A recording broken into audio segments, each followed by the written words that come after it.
Hello, good morning. Good morning, sir. Okay. Are you ready?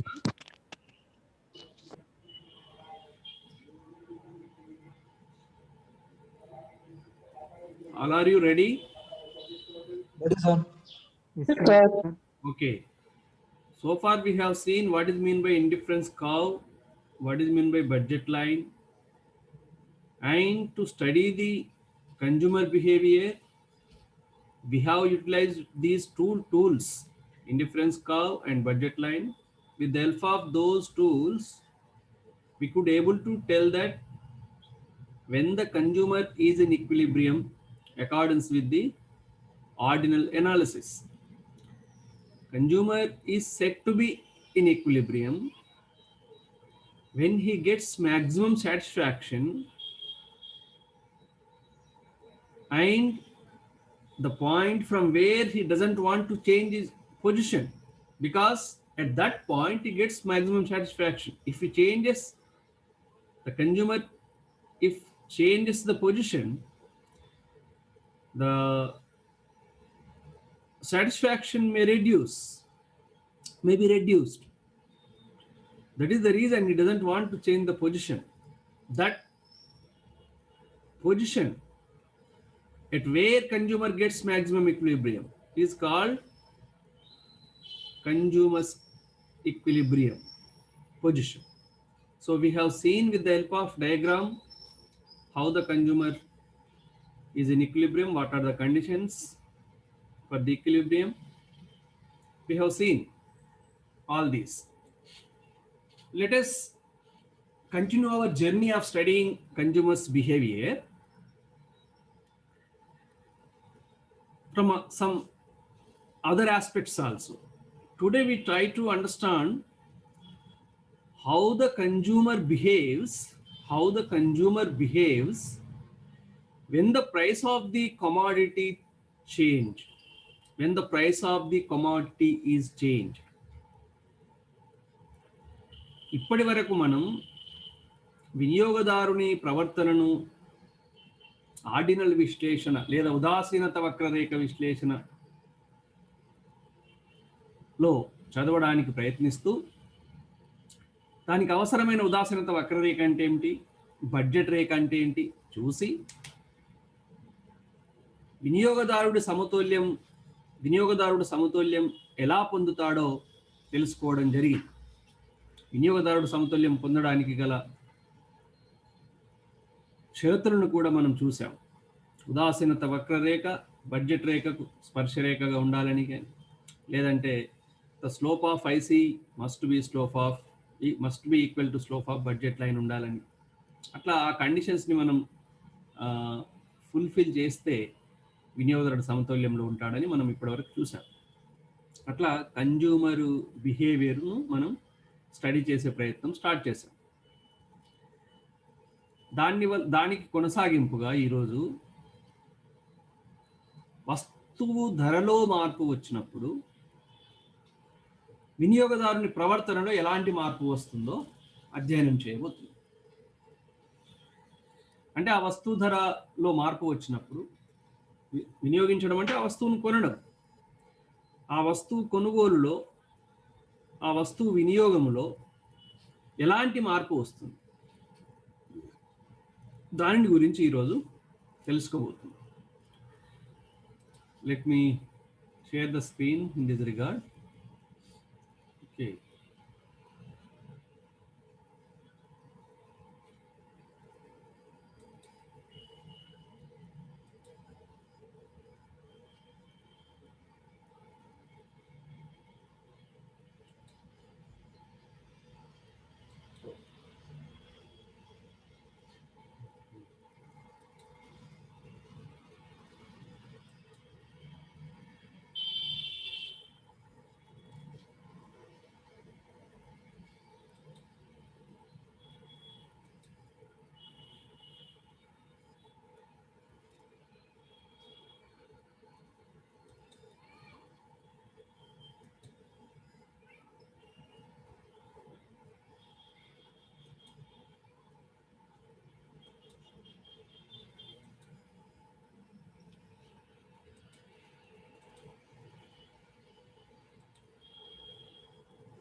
Now,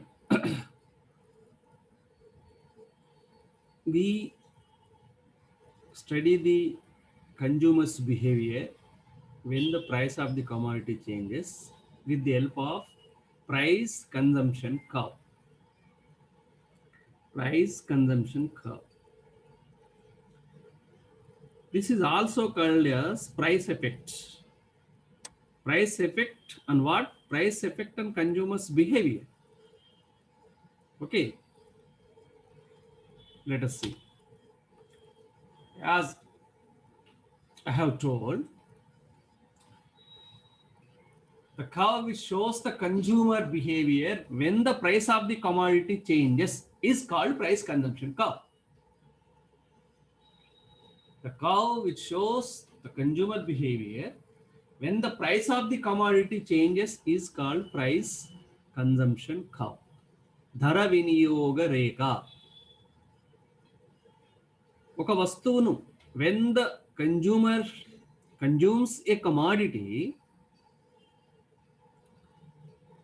if the price of that commodity is changed, how the consumer reacts? How the consumer reacts? ఒక నోట్బుక్ను కొంటున్నావు,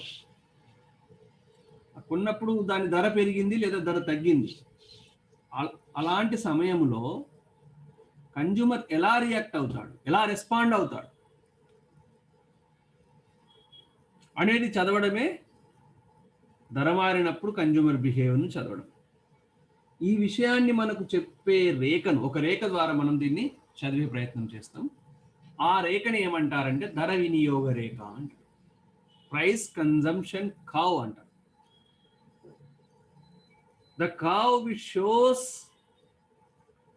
the consumer behavior when the price of the commodity changes.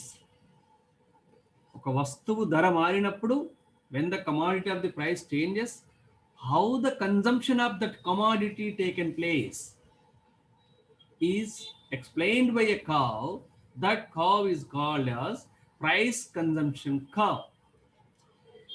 And it is also told as price effect. Price effect in the sense, when the consumer changes his consumption, that is due to change in the price. That means price affects the consumption. Price affects the consumption behavior. That's why it is called as price effect also. Price effect, it is price effect. The consumer changed his consumption. ఒక Apple తీసుకుందామని పోయిండు, ధర బాగా తక్కువ ఉండేసరికి 2 Apple తీసుకున్నాడు. 2 Apple ఎందువల్ల తీసుకున్నాడు? ధర తక్కువ ఉండడం వల్ల తీసుకున్నాడు. ఆయన ఆదాయం అంతే ఉంది, కానీ ధర తక్కువ ఉండడం వల్ల తీసుకున్నాడు. దీన్నే మనం ధర ప్రభావము లేదా ప్రైస్ ఎఫెక్ట్ ఇన్ ఇంగ్లీష్లో ప్రైస్ ఎఫెక్ట్ అని అంటారు. ఒక యాపిల్ కొనుక్కుందాం 20 రూపాయలకు వస్తుంది అని పోయారు. పోయేటకలు 2 ఉన్నాయి, 10 రూపాయలకు ఒకటి ఉంది. 2 తీసుకుందామని తీసేసుకున్నాం. ఆ 2 తీసుకోవడం అనేది దేని వల్ల జరిగింది? ప్రైస్లో చేంజ్ వల్ల జరిగింది. కనుక దాన్ని ప్రైస్ ప్రభావం, ధర ప్రభావము అంటారు. ఓకే, ఇప్పుడు దీన్ని మీకు రేఖ రూపంలో చూపిస్తాను, చూడండి.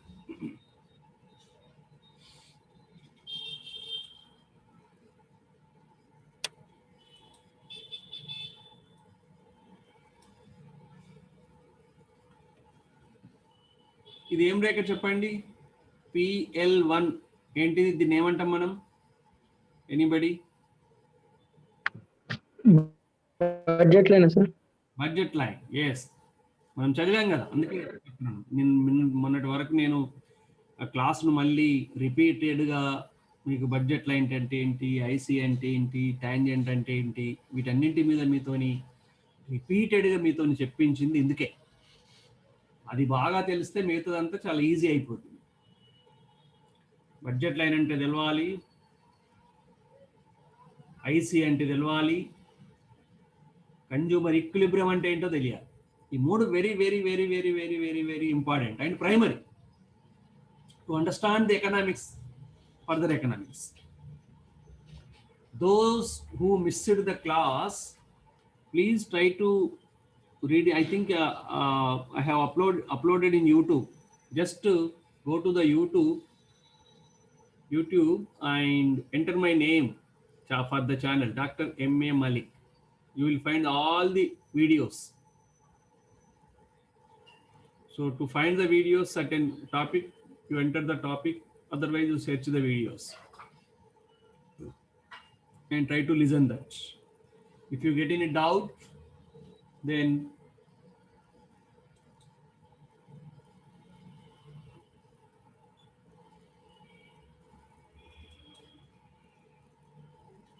ఏంటి సౌండ్ వస్తలేదా? వస్తుంది సార్, వినబడుతుంది. ఎవరో చాటింగ్లో పెట్టారు, సౌండ్ వస్తలేదని. వినబడుతుంది కదా, అది మీ ప్రాబ్లం. ఎవరో చాటింగ్లో పెట్టిన వాళ్ళ ప్రాబ్లం అది మీరు చూసుకోండి చక్కగా. వినబడుతుంది కదా? ఆయన ఆడియో కనెక్ట్ చేసుకోలేడు సార్ ఇంకా. Okay, budget line PL1 is the budget line. What budget line shows? With certain income, how much good Y can be purchased or can be taken, or how much good X can be taken. With his budget, he can purchase OL1 of good X and OP level of good Y, or in between any point, or between any point. Generally, where the consumer lies at equilibrium point. What is the equilibrium point? When the budget line is tangent to the IC. This is, what are these? These are ICs.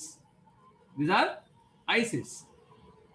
ICs means indifference curve. ఉదాసీనత వక్రరేఖ. ఎక్కడ ఉంటాడు? ఆయన equilibrium point దగ్గర ఉంటాడు. Okay, ఆయన మొదటి level బడ్జెట్తో ఇక్కడ ఉన్నాడు. ఒక బడ్జెట్ ఉంది, ఆ బడ్జెట్ లెవెల్లో ఓపీ లెవెల్లో Y వస్తువును కానీ OL1 లెవెల్లో X వస్తువును కానీ పొందగలడు. This is budget line shows. కానీ ఎక్కడ ఆయన పొందడానికి ఇష్టపడతాడు? ఈ పాయింట్ దగ్గర. ఓకే, మనం చదువుకున్నాం ఇప్పటివరకే.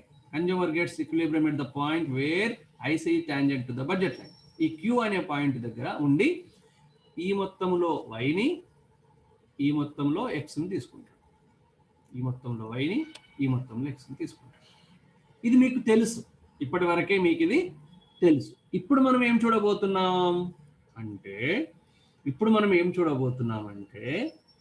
ఒక వస్తువు ధర స్థిరంగా ఉండి మరొక వస్తువు ధర తగ్గితే, ఫర్ ఎగ్జాంపుల్ Y వస్తువు ధర ఇక్కడ స్థిరంగా ఉంది. Y వస్తువు ధర స్థిరంగా ఉంది. The price of the Y is constant, but the price of the X is reduced. Price of the X is reduced. What happens? ఏమి జరుగుతుంది? నిన్న మీకు ఒక ఎగ్జాంపుల్, మీరు బహుశా వాట్సాప్లో ఎవరు పెట్టినట్టుంది. మీకు పెద్ద వర్క్ ఇచ్చాను కానీ ఎవరు పెట్టలే. నేను వర్క్ ఇచ్చినప్పుడు మీరు చేయకపోతే, పెట్టకపోతే మీకు చాలా చాలా నష్టం. అది తర్వాత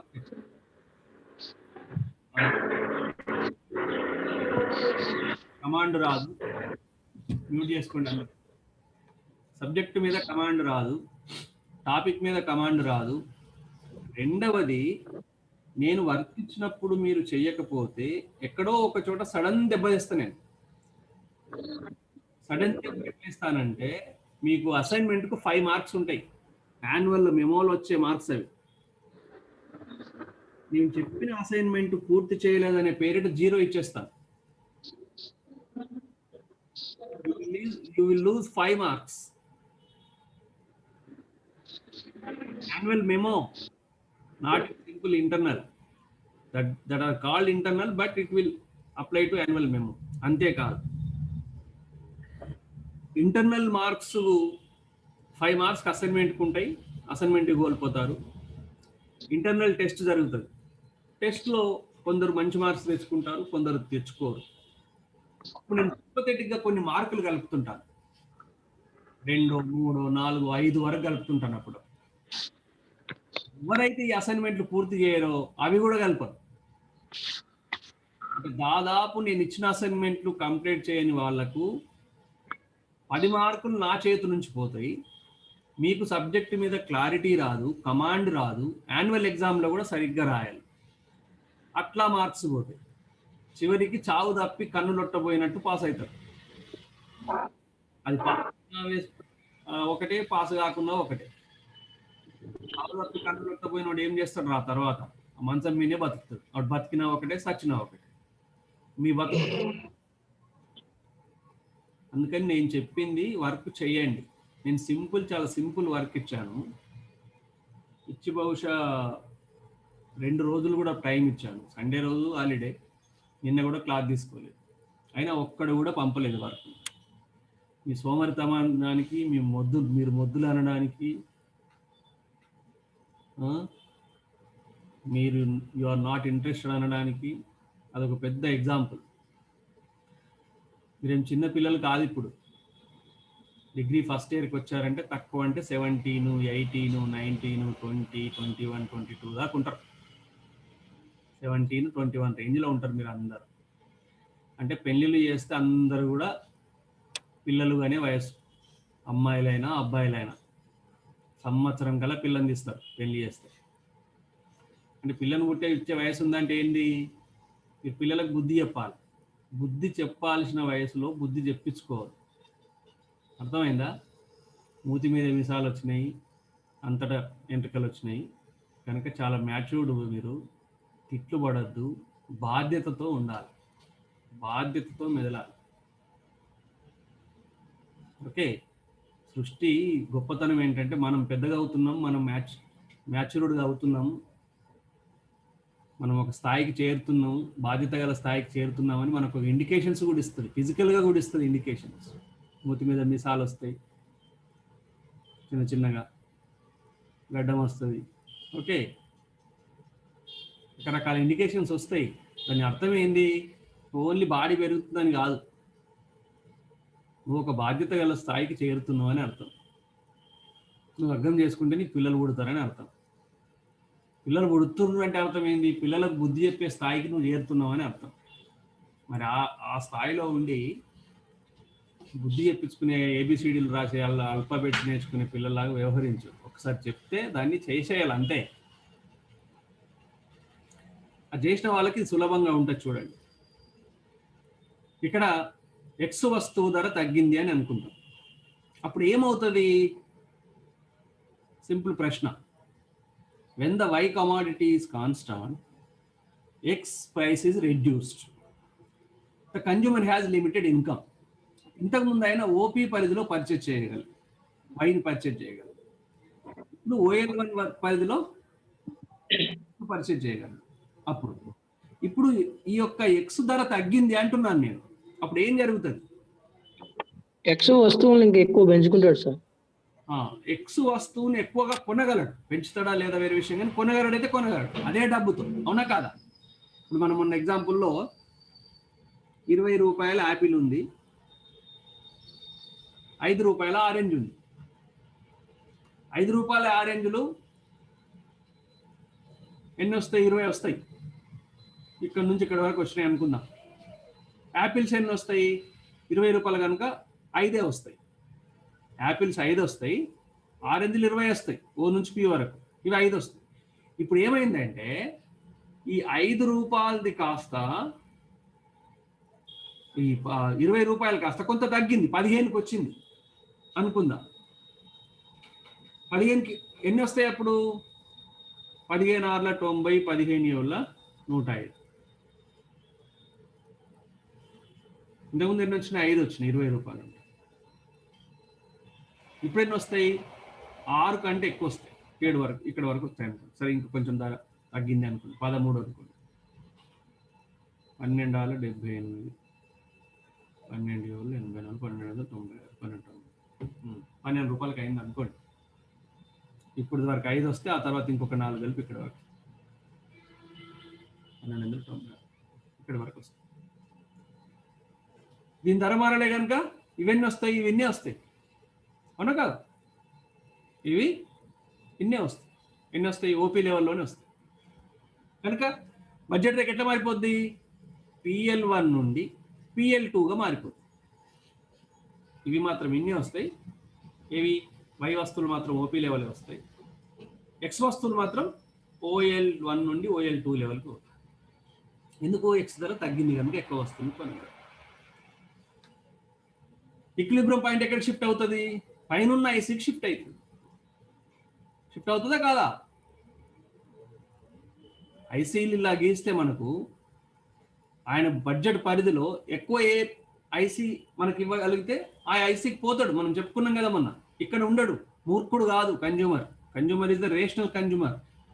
the consumer we're talking about is rational, not blind. సన్యాసి కాడు, హిమాలయాలకు పోయి తపస్సు చేసుకుంటా నాకు ఏదొద్దు అనేవాడు కాదు. తన ప్రతి చర్యకు ప్రతిఫలం ఆశిస్తూ తన సాటిస్ఫాక్షన్ను పెంచుకోవడానికి ప్రయత్నించేవాడు. కనుక తెలివైన కన్జ్యూమర్ ఏం చేస్తాడు? బడ్జెట్ పెరిగింది, ఇక్కడ వరకు వస్తుంది కనుక ఈ ఐసీ పైన ఈ ఐసీ ఉంది కనుక ఇది ఎక్కువ సంతృప్తి ఇస్తుంది కనుక ఇక్కడికి వెళ్ళిపోతాడు. Q పాయింట్ నుంచి R పాయింట్కి వెళ్ళిపోతాడు. Suppose assume that again the price reduced to 10 commodities, 10 rupees అనుకో. అప్పుడు ఏమైతే 20 వస్తాయి, ఇక్కడి వరకు పోతాయి యాపిల్స్. అట్లా ఈ పాయింట్ ఈ పాయింట్ కలిపితే మళ్ళీ ఇక్కడ మారలే, ధరలు మారలే కనుక ఇది అంతే ఉంటుంది. ఈ పాయింట్ కలిపితే మళ్ళీ OL3 అనే బడ్జెట్ రేట్ అవుతుంది. అప్పుడు ఎక్కడికి వెళ్ళిపోతాడు? మళ్ళీ IC1, IC2, IC3, IC4, IC5 ఇట్లా ఐసీ మ్యాప్ ఒకవేళ ఉంటే మళ్ళీ పై దానికి వెళ్ళిపోతాడు. పైన అంతది కదా, ఇక్కడ వచ్చింది అనుకో, ఇక్కడ అందదు, ఇక్కడ కిందికి ఉంటుంది కనుక ఇక్కడ టాంజెంట్గా ఉన్న పాయింట్ దగ్గరికి వెళ్ళిపోతాడు. ఈ టాంజెంట్గా ఉన్న పాయింట్ దగ్గరికే ఎందుకు వెళ్తాడు అనేది మనం చాలా సుదీర్ఘంగా మాట్లాడుకున్నాం. ఇవేమిటి ఇప్పుడు? QRS అనేటివి ఏమిటివి ఏమైనా చెప్పగలరా? QRS ఈ పాయింట్స్ ఏంటి? ఏం పాయింట్స్ ఇవి? దేన్ని సూచిస్తాయి ఈ పాయింట్స్? ఇద్దరు ఎనీబడి? కన్స్యూమర్ పడతలేదు ఏమన్నారు?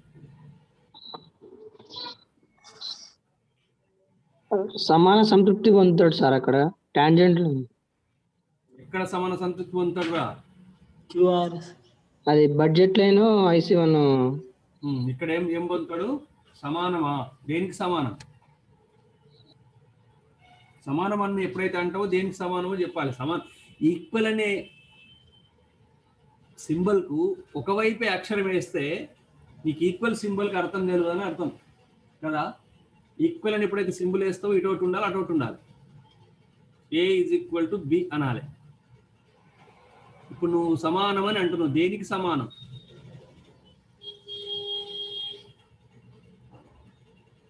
Q పాయింట్ సమానం అంటున్నావు, దేనికి సమానం?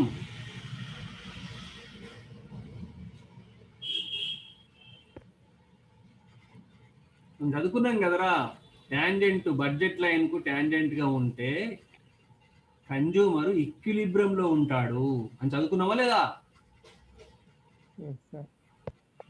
అంటే అర్థం ఏంది? ఇది equilibrium point. This is the equilibrium point. సమతౌల్య బిందువు, సమాన బిందువు కాదు. There is much difference, there is lot of difference. ఆ డిఫరెన్స్ అనడం కూడా సరికాదు. There are 2 different words, that's all. ఇవి సమతౌల్యము, సమానం అనేవి డిఫరెంట్ వర్డ్స్. సమతౌల్యాన్ని సమానం అనే పదం అనకూడదు. సమానం ఎప్పుడైతే అంటావో నువ్వేం చెప్పాల్సి వస్తుంది? దేనికి సమానమో చెప్పాల్సి వస్తుంది. ఇక్కడ సమానం అనే పదం వాడం మనం. సమతౌల్యం, ఈక్విలిబ్రియం. ఈక్విలిబ్రియం పాయింట్ అంటే ఏంటి? సమానం అంటేనేమో దేనికి సమానం? Xకు Y సమానమా, Yకి X సమానమా, Qకు R సమానమా, Rకి S సమానమా నువ్వు చెప్పాల్సి వస్తుంది. ఇక్కడ అవే ఉండవు. ఏది దేనికి సమానం కాదు. Y పొందుతున్న స్థాయికి X పొందుతున్న సమానం కాదు, Q పొందుతున్న స్థాయికి R పొందుతున్న సమానం కాదు. R దగ్గర ఎక్కువ సాటిస్ఫాక్షన్ వస్తుంది, S దగ్గర ఎక్కువ సాటిస్ఫాక్షన్ వస్తుంది. కనుక ఇవేవి సమానం కావు, సమాన బిందువులు కావు. అవి ఎక్కువ సంతృప్తిని తెలియజేసే బిందువులు. ఈ ఒక్కొక్క బిందువు ఏం తెలియజేస్తుంది అంటే సమతౌల్య పాయింట్ని తెలియజేస్తుంది. Equilibrium point, they show the equilibrium point. That means the consumer gets maximum satisfaction there. So it doesn't want to change his position, changelessness position that is. Changelessness position that is. Okay. Consumer gets maximum satisfaction. That's why it doesn't want or she doesn't want to change his position. That position When in the initial case, at Q on PL1, at R on PL2, at S on PL3. So all these are what? Q, R, S are what? ఏమిటిరా అమ్మాయిలు, ఏంటి QRS వినబడుతుందా? ఏంటి QRS? సమతౌల్య బిందువులు, equilibrium equilibrium points, maximum satisfaction is sir. Okay. Consumer equilibrium లో ఉన్న స్థితిని తెలియచేసే బిందువులు. Okay, ఆ మూడు సేమ్ ఇస్తాయా సార్? అలా సేమ్ వచ్చిండ్రా వెదవగాడు ఎక్కడో. కాదు సార్, క్యూఆర్ఎస్ సేమ్ అనేది ఎందుకు వస్తుంది? నీకు సేమ్ అనేది ఎందుకు కావాలి? ఎవరితో సేమ్ ఉండాలరా నువ్వు? ఎక్కువ సంతృప్తిని ఇస్తాయంటే సేమ్ ఇస్తాయంటవేంద్రా విధవా? క్యూ నుంచి ఆర్ ఎక్కిస్తుంది, ఆర్ నుంచి ఎస్ ఎక్కిస్తుంది. దాని నుంచి మాక్సిమం. క్యూ అనేది ఇక్కడ ఎప్పుడు ఇనిషియల్ స్టేజ్ లో ధర 20 రూపాయల యాపిల్ ధర ఉన్నప్పుడు Q is the equilibrium point. 20 నుంచి 12 రూపాయలకు రాగానే R is the equilibrium point. 12 నుంచి 10 రూపాయలకు రాగానే S is the equilibrium point. When the price is changed, consumer is changing his consumption levels. అర్థమవుతుందా? ఇవి సమాన బిందువులు కాదు. ఎక్కువ సంతృప్తినిచ్చే, ఒక్కదానికంటే ఒకటి ఎక్కువ సంతృప్తినిస్తాయి. అందుకే షిఫ్ట్ అవుతా ఉంటాడు కన్జ్యూమర్. మొదట్లో క్యూ దగ్గర ఉండే, తర్వాత ఆర్ దగ్గరికి వచ్చిండు, తర్వాత ఎస్ దగ్గరికి వచ్చిండు. ఇట్లా షిఫ్ట్ అవుతా ఉంటాడు కన్జ్యూమరు. ఒక వస్తువు ధర మారినా కొద్దీ తన యొక్క ఈక్విలిబ్రియం పాయింట్స్ ను మారుస్తూ పోతాడు. ఇలా మారడాన్ని తెలియచేయడమే ప్రైస్ ఎఫెక్టు. ఈ ఈక్విలిబ్రియం పాయింట్స్ ను కలుపగా వచ్చే రేఖనే ధర వినియోగ రేఖ. వినియోగదారుడు వస్తువు ధరలో వచ్చిన మార్పు వల్ల వినియోగంలో వచ్చే మార్పును తెలియజేసేది ధర వినియోగ రేఖ. ముందు ధర 20 రూపాయలు ఉన్నప్పుడు, యాపిల్ యొక్క ధర 20 రూపాయలు ఉన్నప్పుడు Q point is the equilibrium point. 12 రూపాయలు అయినప్పుడు R is the equilibrium point. Shift అవుతున్నాడు, ఎక్కువ షిఫ్ట్ అవుతున్నాడు. 10 కాగానే S is the equilibrium point.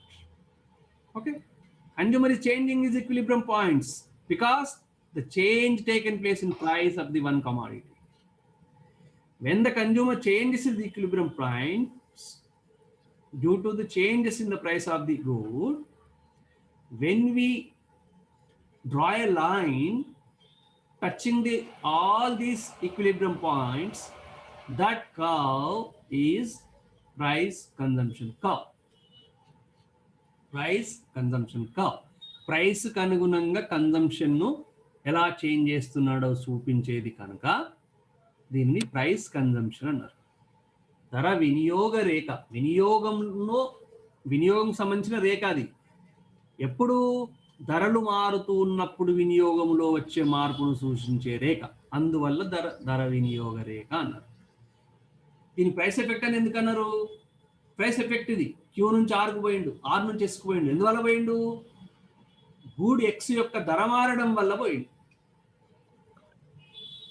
Okay, this is also called as price effect are price consumption curve. Okay, ధర వినియోగ రేఖ అంటే ఏమిటి, ధర ప్రభావం అంటే ఏమిటి, ధర వినియోగ రేఖ ఎలా వస్తుంది, what is the price effect or what is the price consumption curve, and how the price consumption curve is drawn. We have seen so far. Any doubt? ఇంతకు ముందు ఐసి మరియు బడ్జెట్ లైన్ విన్నవాళ్ళు, కన్జ్యూమర్ ఈక్విలిబ్రియం విన్నవాళ్ళు ఈజీనే. Okay,